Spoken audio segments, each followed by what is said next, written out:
लगभग 12 साल पहले केरल के तिरुवनंतपुरम में एक ऐसी घटना को अंजाम दिया गया था जिसके बारे में सुनकर आज भी आपके रोंगटे खड़े हो जाएंगे, क्योंकि जितनी भयावह वो घटना थी उससे कहीं ज्यादा भयावह इस घटना के बाद पुलिस का रवैया था। पोस्टमार्टम से पहले पुलिस ने खुद ही अपनी पोस्टमार्टम रिपोर्ट तैयार कर ली थी। इस केस की छानबीन से बचने के लिए पुलिस ने इस हत्याकांड को सुसाइड का नाम दे दिया था। आज हम कुमारी इंदु मर्डर केस की बात कर रहे हैं। एक ऐसा मर्डर केस जो कि चलती ट्रेन में 1000 लोगों की भीड़ के बीच में अंजाम दिया गया था। अगर एक पिता ने अपनी बेटी को न्याय दिलाने की ना ठानी होती तो शायद आज इस केस को सुसाइड का नाम देकर बंद कर दिया होता। तो क्या थी कुमारी इंदु के हत्याकांड की पूरी कहानी? क्यों चलती ट्रेन में इतनी भयानक घटना को अंजाम दिया गया था? आखिर अपराधी का इसके पीछे क्या मकसद था? चलिए जानते हैं सब कुछ सिलसिलेवार तरीके से इस वीडियो में। हम कहानी को शुरू करें इससे पहले आप सभी से निवेदन है कि वीडियो को अंत तक ज़रूर देखें, और अगर आपने अभी तक मेरे इस चैनल को सब्सक्राइब नहीं किया तो सबसे पहले चैनल को सब्सक्राइब कर लें। तो चलिए दोस्तों, अब कहानी को शुरू करते हैं।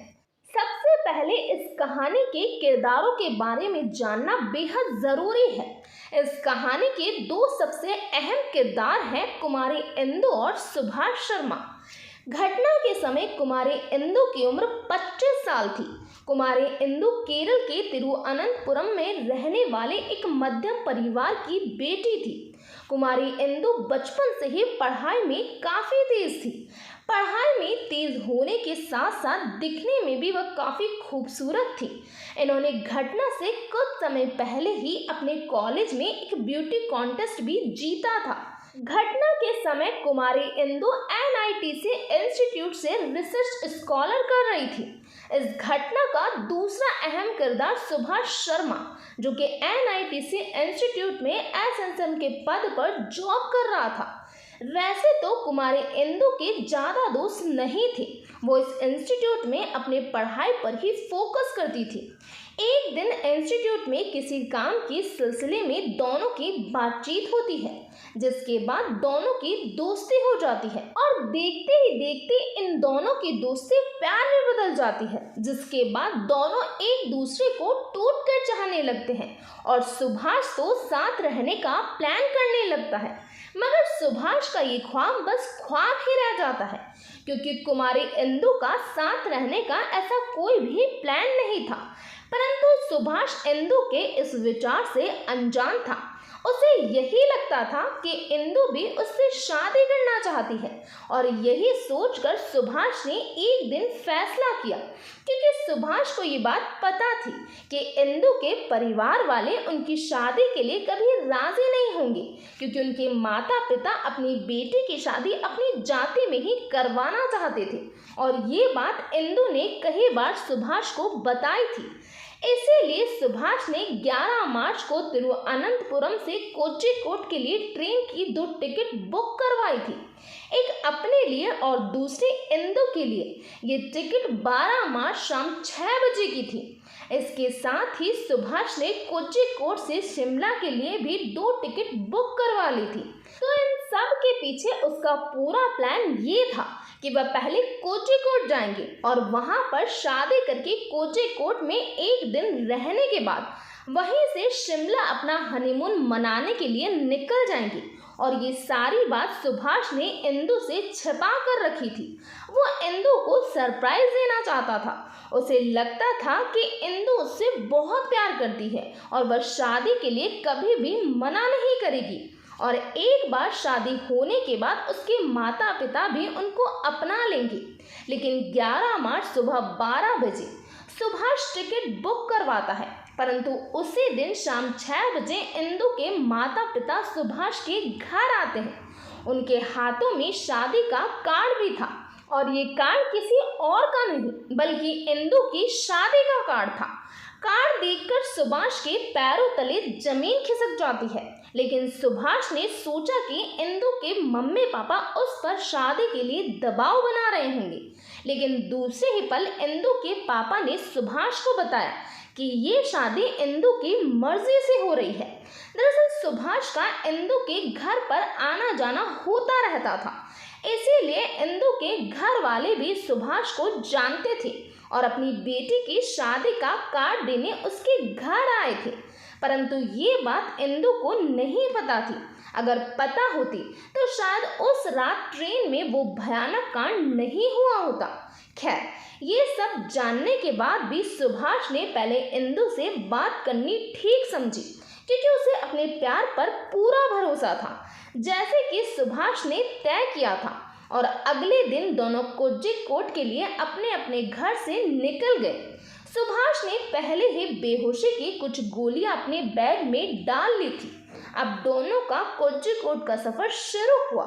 कुछ घंटों तक सुभाष ने इंदु के बोलने का इंतजार किया। वो चाहता था कि इंदु ये सब अपने आप उसे बता दे, लेकिन इंदु हमेशा की तरह बिल्कुल सामान्य थी। अब तक रात के 1 बज चुके थे और अब सुभाष से रहा नहीं गया और उसने इंदु से शादी की बात छेड़ दी।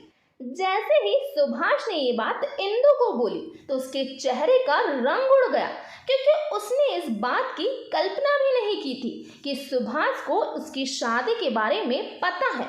खैर, अब पता तो चल चुका था और ट्रेन में ही दोनों की बहस शुरू हो चुकी थी। अब तक सुभाष को समझ आ चुका था कि इंदु उसे धोखा दे रही है। सबसे पहले सुभाष ने बेहोशी की दवा वाला पानी इंदु को पिलाया और ये कहकर गेट के पास ले गया कि हमारे झगड़े से सब लोग परेशान हो रहे हैं। कुछ समय बाद दवा ने अपना असर दिखाना शुरू कर दिया। जैसे ही दवा का असर हुआ, सुभाष इंदु को ट्रेन के टॉयलेट में लेकर गया और वहां पर इंदु के साथ रेप किया और इसके बाद उसने इंदु को ट्रेन से बाहर धक्का दे दिया। धक्का लगने से इंदु के सिर का पिछला हिस्सा एक खंभे से जा टकराया, जिससे उसके सिर पर गहरी चोट लगी थी और इसके बाद इंदु एक नाले में जा गिरी। उस रात को सुभाष अगले स्टेशन पर उतर गया, फिर से अपने घर आ गया। 12 मार्च से 15 मार्च आ चुका था। इंदु का फोन भी बंद था। इंदु के पिता लगातार अपनी बेटी को फोन कर रहे थे, किंतु जब 3 दिन के बाद भी इंदु ने जवाब नहीं दिया तो इंदु के पिता ने सुभाष को फोन लगाया और इंदु के बारे में पूछताछ की। लेकिन सुभाष ने कहा कि वो 3 दिन से इंदु से नहीं मिला है। आखिरकार परेशान होकर इंदु के पिता थाने गए और अपनी बेटी की गुमशुदगी की रिपोर्ट दर्ज करवाई। हालांकि 15 मार्च को पुलिस को दिन में एक नाले में किसी लड़की की डेड बॉडी मिली थी, इसीलिए इंदु के पिता को उस बॉडी की शिनाख्त के लिए ले जाया गया। क्योंकि बॉडी का चेहरा साफ साफ नजर आ रहा था और वो लाश इंदु की ही थी। लाश को देखकर इंदु के पिता जोर जोर से रोने लगे। दूसरे दिन बॉडी का पोस्टमार्टम होना था, परंतु पुलिस ने इस केस पर अपना फैसला उसी दिन सुना दिया। दरअसल इंदु के पिता से पूछताछ में पता चला कि इंदु की शादी होने वाली थी, इसीलिए पुलिस कर्मियों का कहना था कि इंदु अपनी शादी से खुश नहीं होगी, इसीलिए उसने सुसाइड कर लिया और पोस्टमार्टम रिपोर्ट आने से पहले ही उन्होंने इस केस को रफा दफा कर दिया। लेकिन इंदु के पिता ये मानने को तैयार नहीं थे, क्योंकि उनकी बेटी की मर्जी से ही इस शादी को तय किया गया था। पुलिस वालों का रवैया देख इंदु के पिता समझ चुके थे कि पुलिस को उनकी बेटी के हत्याकांड में कोई दिलचस्पी नहीं है, इसीलिए 17 मार्च को इंदु के पिता कोर्ट पहुंचे और पुलिस वालों की लापरवाही की शिकायत की, जिसके बाद कोर्ट ने इस मामले की छानबीन कर रहे पुलिस कर्मियों को फटकार लगाई। साथ ही कोर्ट ने इस मामले की जांच सीबीआई के हाथों में सौंप दी। जांच कर रहे ऑफिसर्स का ये मानना था कि अगर इंदु ने सुसाइड किया होता तो चोट उसके सिर के अगले हिस्से पर लगती, लेकिन इंदु को चोट सिर के पिछले हिस्से पर लगी, जिससे ये बात साफ होती है कि इंदु को किसी ने धक्का दिया था। अब तक इंदु की पोस्टमार्टम रिपोर्ट भी आ चुकी थी और इस रिपोर्ट के मुताबिक इंदु के शरीर में नशीली दवा पाई गई।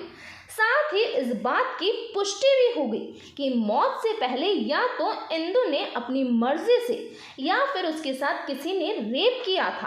पोस्टमार्टम रिपोर्ट के अध्ययन के बाद सीबीआई ने उस दिन उस रूट की सभी ट्रेनों का पता लगाया और पैसेंजर के नाम चेक किए, तो उन नामों में इंदु के नाम के साथ सुभाष शर्मा का नाम भी था। इधर इंदु की कॉल डिटेल से भी सुभाष शर्मा का नंबर सामने आया, जिसके बाद सुभाष शर्मा को गिरफ्तार कर लिया गया। गिरफ्तारी के बाद सुभाष सच छिपा नहीं सका क्योंकि वो इंदु से प्यार करता था और शादी भी करना चाहता था, मगर अफसोस ऐसा कुछ भी नहीं हो पाया। पूछताछ के दौरान सुभाष ने अपना जुर्म कबूल कर लिया और इस वक्त वो सलाखों के पीछे अपनी सजा को काट रहा है। तो ये था पूरा मामला। इस घटना के बारे में आपका क्या कहना है प्लीज़ कमेंट बॉक्स में बताइए। तो आज के लिए इतना ही। Thank you.